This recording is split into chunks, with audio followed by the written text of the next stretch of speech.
Vulnerability to poverty is the risk of becoming poor in future. In Uganda, many households frequently face shocks that make them vulnerable to poverty. According to data, 70.2% of the population is highly susceptible to poverty. Because of this, many young people are becoming victims of homosexuality in exchange of money. Ugandan police are now going to investigate 30 non-governmental organizations that are allegedly funding and recruiting young Ugandans into the acts of homosexuality. The most important part for us to be very successful is by encouraging victims of sodomy or victims who are coerced into acts of homosexuality to come out. That is the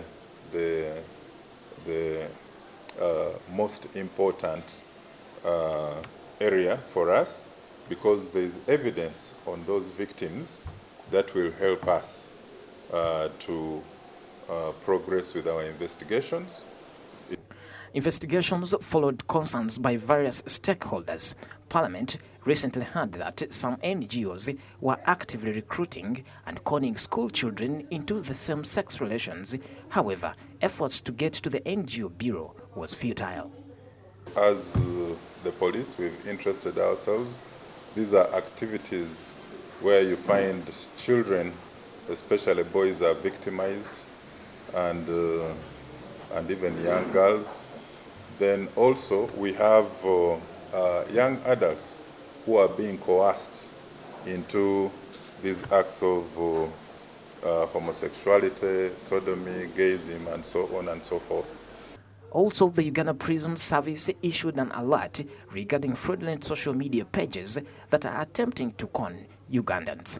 According to Frank Baine, a spokesperson for the Uganda prisons, these pages falsely claim to be associated with the service, but in reality they are simply attempting to steal money under the pretense of assisting you in being recruited into the Ugandan prison. About 5 or 6 people were calling me saying, you know, those people asked for facilitation, we gave them the facilitation, but now we don't know where to take these children. So that's why I said, no, I have to come up and warn the public. Please, always wait for our announcements. When there is a recruitment, we announce physically. We don't, okay, we write in the papers, but on top of writing, we even use the televisions and radios to announce a recruitment exercise. Baine underlined that these scams won't work and that you shouldn't fall a victim, noting that the prison headquarters has already received a lot of calls from those who have been duped by these pages. Unfortunately, those who get conned, they never sometimes want to listen to us when we are talking.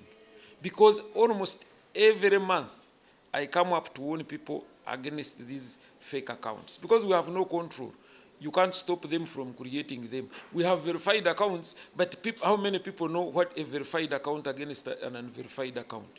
That's the other ignorance part. He added that these conmen occasionally call victims and beg for money to expedite the process of being recruited into the service.